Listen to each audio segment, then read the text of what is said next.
So gold analysis. So base ito sa weekly analysis natin na bullish bias tayo sa gold dahil ni-reject niya yung key level na ito. So makita natin sa lower time frame may buy position tayo. Na pag-entry tayo sa key level, no? And may buy position tayo dahil sa buy confirmation or signal sa FX system. So makita natin dito sa group chat natin na may mga trades tayo dito.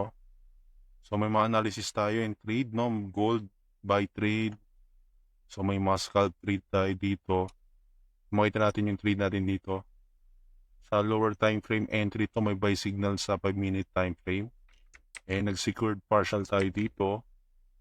Kung titignan natin yung chart natin, so sa 4 hour makita natin yung entry natin dito sa OS level, no? So magandang buy position yan. So sa 30 minutes makita natin may buy signal dito. Lagyan natin.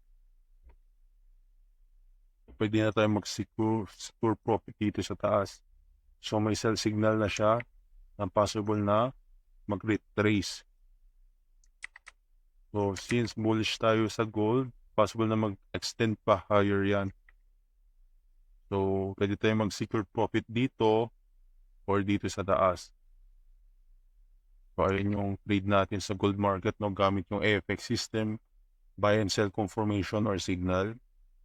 So sa trading view makita natin na possible yung TP natin dito sa taas na to.